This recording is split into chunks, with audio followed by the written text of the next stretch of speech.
ويجز اخيرا نزل البومه الجديد واللي هو الجزء الثاني من البوم عقار، وهو اصلا كان هينزله بدري عن كده بس اتاجل كذا مره ونزل النهارده او امبارح يعني على حسب الفيديو نازل امتى. المهم ان في كلام كتير حلو عن الالبوم ده وفي فيدباكس ايجابيه كتير، والناس بتقول ان ويجز رجع ل 2019 وكلام غريب كده. فهل الالبوم ده هيكون زيه زي سايد ايه وكله تراكات بوب ولا هيكون مختلف؟ فتعالوا بقى نشوف الحوار ده. حضر خربوش الشاي بتاعك ويلا بينا نبدا. ازيك يا حبيب اخوك، عامل ايه؟ قبل ما ابدا بس في كلام عن الالبوم عاوز اقول لكم اني عملت تشانل جديده بتكلم فيها عن افلام ومسلسلات والعاب واي حاجه انا بخلصها عامه. هستناكم بقى تيجوا هناك، وانا اوريدي اصلا منزل عليها فيديو. النهارده هنتكلم عن البوم عقارب سايد بي لويجز. الالبوم مكون من 12 تراك زي الجزء اللي فات وزي نظام تكمله ليه يعني، عشان زي ما انت فاهم عقارب الساعه واليوم في 24 ساعه، وسايد ايه كان نازل 12 وسايد بي هو كمان بيكمل ال 12 التانيين. السايد ده فيه 8 فيتشرز من مصر ومن الوطن العربي ومن بره كمان. يعني دي حاجه حلوه ووحشه في نفس الوقت. حلوه لان هتلاقي فيه تنوع كبير في الالبوم وتراكاته المختلفه، ووحش لانك مش هتسمع ويجز كتير في الالبوم ده يعتبر، مع ان الالبوم بتاعه، فممكن الناس تقول انه جايب كل الناس دي عشان تعمل له كاري او تشيله في الالبوم. والكفرز بتاعت السايد ده واخده نفس الثيم بتاع السايد اللي فات، وده منطقي يعني لانهم مترابطين وبيكملوا بعض. المهم يلا بينا نبدا باول تراك معانا وهو مبدا كله بتمن.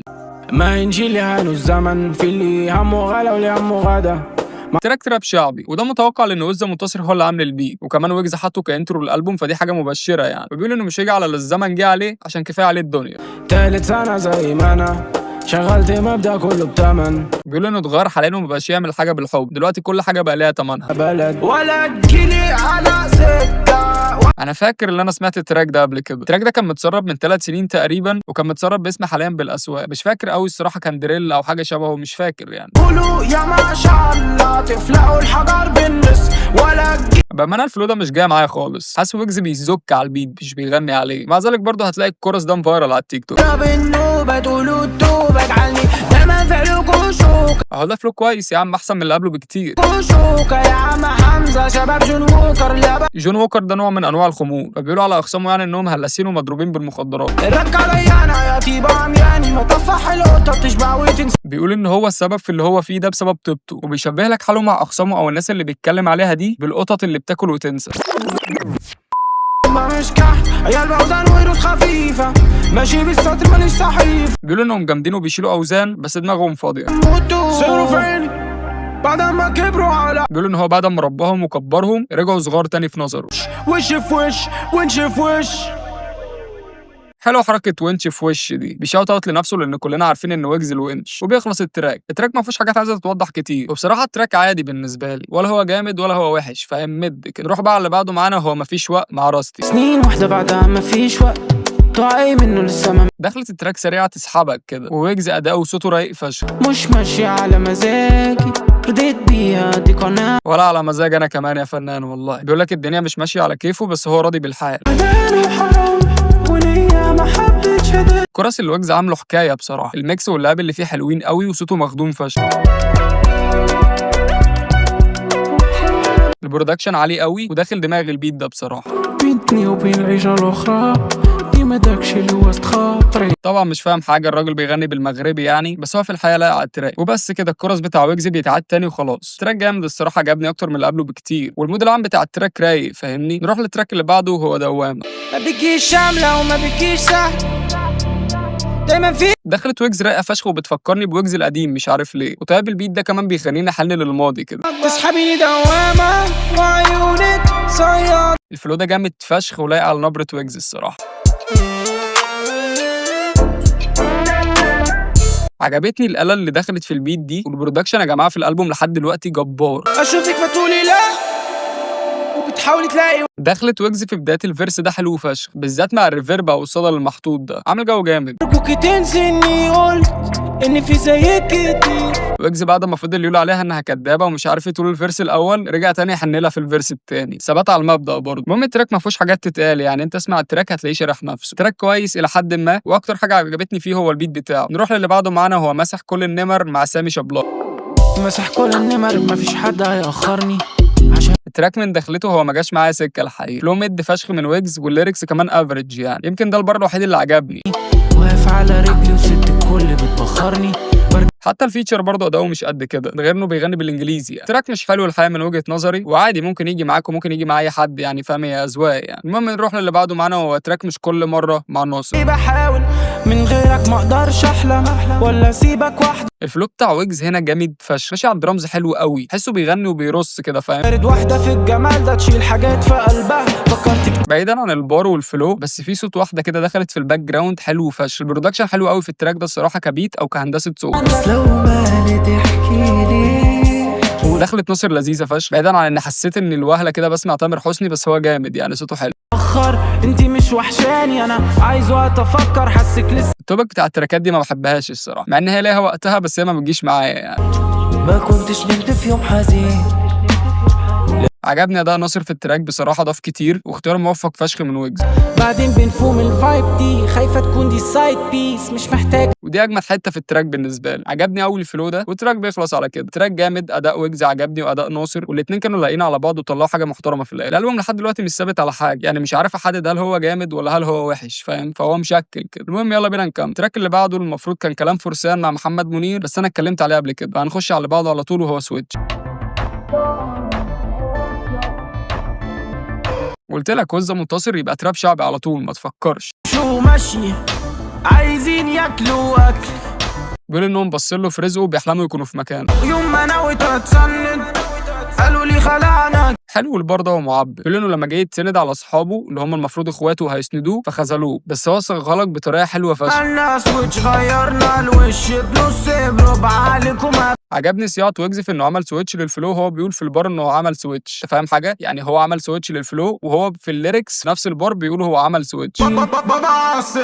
رجلي في وشك عالفوت. لوهله كده حسيت ان في فيتشر مع ويجز في التراك دوت، بس طلع لا، يعني هو ويجز بس حاطط فلتر على صوت. المهم التراك ما فيهوش حاجه تتقال يعني، وبصراحه كده تراك عادي بالنسبه لي ميد. نروح للي بعده، هو بي بي كينج مع دحوم الطلاسم. مش اول مره خيط حد بيتقلبوا شوش النرد. دخلت ويجز حلوه فشخ، البيت الدرامز بتاعته حلوه قوي هي والميلودي، هو لازم الصراحه يبقى حلو عشان فايف هو اللي عامله يعني. كله حاسب بعد كده كده شو هتقولوا كده وكده. في صوت في الباك جراوند بتاع البيت تحسه بيرد على ويجز كده في الادلبس، حلو فشخ. البيت حرفيا معبي ميلوديز، وكده كده دي هتايه قديمه لويجز زي ما انت عارف. بلح بلح بلح بلح بلح بلح بلح بلح بلح بلح. خلاص يا فنان بلح جدا خلاص. هي اصلا ممكن تبقى بلح اللي هو البلح العادي بتاع النخ، ممكن تبقى بلح اللي هو بتاع الخرطوش. لابوس العين بدموع فضحتيني. دخلت الراجل ده رايق قوي يا جماعه الصراحه، مكسوف اقول عليه دحوم حاف كده من هيبه صوته. ناس معطى وانا محروم كل مباراه. صوته حلو قوي الصراحه، ولا على التراك بشكل غريب. البرودكشن برضو عالي قوي في التراك ده. بلح قول لك يا كني من شكلك واضح مش من هنا. حلوه فشخ النقله لويجز، ودخلت ويجز اصلا جامده لحد دلوقتي. ده غالبا احسن تراك في الالبوم بالنسبه لي، تراك متكامل من كل النواحي. ويجز اصلا كان مسرب منه جزء قبل كده، وبس التراك بيخلص على كده. التراك الصراحه حلو فشخ، عجبني اداء ويجز والفيتشر اللي مختاره للتراك. لحد دلوقتي اغلب الفيتشرز عاملين شغل محترم في الالبوم. نروح للتراك اللي بعده، هو سلكانه مع تيوا سافيج. تراك افرو زي كان موجود في السايد اللي فات اللي هو ماما افريدي. مش عارف اسمع بوضوح عشان الفلتر اللي محطوط على الصوت ده. سلكانة خربينها دبي ويبس سايقينها. برضه ويجز لعب في البيتش بتاع صوته، بس هنا مخليه رفيع مش زي التيك اللي فات. فبيلاحقونا ومش لاحقينها. رجع برضه غير في البيتش بتاع صوته ويخليه اتخن بس على خفيف المره دي. كلام جميل ويحترم الصراحه. المهم يا اخواتي التراك كده خلص، تراك بامانه ما جاش معايا خالص. هنروح للي بعده، هو تراك مشكله مع يونيو. هو انا شفتك في حياه تانية، انا لو شفتك. البيت غريب مش لاقي مالكه اوصفه بيها، بس هو حلو يعني، انا بحب الطيبات دي. خليك كده مش جنبي وتعب قلبي حبيبي مش وانا واحد من الناس اللي بتحب تسمع يونيو، فكويس ان ويجز سحبه وخلاه موجود معاه في الالبوم. دول بيغيروا من حبنا دول. الصراحه ما قدرتش اكمل التراك من بعد الحته دي يا جدعان. انا التراكات الرومانسيه واللاف ستوريز دي ماليش فيها خالص بصراحه، واصلا التراك ده هتلاقوا البلد كلها بتستخدمه وهتجدوا منه، بس اتقالوا بس. المهم التراك اللي بعده هو نور عيني مع حمود السم او السمه مش عارف الصراحه. يا ليلى هذا خلي ولا دخلت التراك رايقه فشخ، تراك كده جالك من الشام تسمعه كده وانت في الفضا مع حالك. ما رماش بجفانه وحطي سهم عيانه. عجبني البرودكشن قوي، البيز اللي بيدخل مع الجيتار ده حوار. عشانك استنى تيجي على مهلك. دخلت ويجز بقى هتلاقي الكيكات بدأت تدخل معاه، تراك تحسه قلب كده بس هو في اطار حلو يعني. فتغزل فيكي يطمعوا يلمحوا عيني. بعيدا عن الليركس اللي كلها غزل وحب، بس الفلو هنا مع دخلة البيز حلوين فشخ. ويجز عارف يظبط نبرته صح على التراك ده. ضعتي فين يا سنين الغربة لما تغيب. الحته دي اصلا ويجز كان منزلها سنيبت قبل الالبوم بكام يوم وقلبت الدنيا، بس في التراك غير برضه احلى يعني. دخلت في غيبوبة من ريح الاتنين بيسلموا ببعض بسلاسه قوي، حتى الاتنين بيردوا على بعض في الادلبس، يعني اسمع كده. يا حبيبي تعال احضنك يا قلبي تعال. التراك عجبني قوي الصراحه، ممكن تستغرب بس انا بحب الطيبات العربي دي، مش كلها اكيد بس اما تتظبط يعني. تراك تسمعه كده وانت راكب الحصان بتاعك في لعبه ريد ديد، فاهم؟ او في الحقيقه بقى لو انت ابن نجيب ساويرس يعني. نروح لاخر تراك في الالبوم وهو الدمعه. كيس دي السيل الغم اخد الحق الصنع يد لا تعمل ترى. دخلت ويجز حلوه فشخ هنا، وويز هو اللي عامل البيت، فاكيد انت حفظت خلاص ان التراك هيكون تراب شعبي. هذا اللي سلبوني الضحكه حياره كانوا على عيني بقول يا خساره العيشه دوام. الفلو هنا رايق فشخ، ويجز بيتكلم عن الناس اللي كانوا معاه وغدروا بيه. ينزف الدمعه على العيش والملح عالزيت. حلو برضو الفلو بتاع الكورس، كاتشي وهيلزق مع كل الناس، والبيت مدي ويجز مساحه انه يتنطط عليه براحته. ورد الوردوش وردوش الورد وردوش. مش عارف الصراحه البار ده معناه ايه، بس ممكن يكون بيشاوت اوت الورديان اللي هي منطقته يعني. ما يطلعوش من هنا. ما تلزمني ان الشده دقت. بار حقيقي فشخ، وانا شخصيا حسيت بيه لانه حصل لي موقف شبه كده من قريب يعني، واظن ان هو واضح اصلا مش محتاج يتشرح. منولي عايم عكس الموجة. حسيت للحظه كده كانه بيقول ما تواليش، مش عارف ليه. وما تواليش ده اسم تراك قديم لويجز اللي مش عارف. شايب من صغري رجوله وعالدوري. بيقول انه من صغره هو شقيان لدرجه ان شعره شاب، والنبره دي الصراحه حاسسها مش راكبه على البيت، مش زي النبره اللي كان بادي بيها التراك. وبس كده التراك بيكون خلصان. تراك جامد قوي الصراحه، وده احسن تراك تراب شعبي في الالبوم بالنسبه لي. وبكده نكون خلصنا الالبوم. تعالى بقى نعمل له مراجعه على السريع كده. الالبوم فنيا عالي قوي، حبيت التنوع الكبير اللي ويجز عمله سواء في الفيتشرز او في طيبات التراكات اللي موجوده. وطبعا ما نقدرش ننسى الانتاج العالي فشخ اللي اتعمل في البيتات وفي هندسه الصوت، بس برضه ما ننكرش ان في كذا تراك خايش، وده وارد يعني، مفيش حاجه في الدنيا كامله يعني، فاهم؟ بس كتوتال الالبوم حلو، احلى بكتير من السؤال الاولاني. اوفرول تقييم للالبوم 8 من 10. مبقاش تقعدوا تقولوا بقى 2019 والكلام ده كله، هو الالبوم حلو، اسمع وانبسط وخلاص. وبس كده يا صديقي، لو عجبك الفيديو ما تنساش اللايك والسبسكرايب.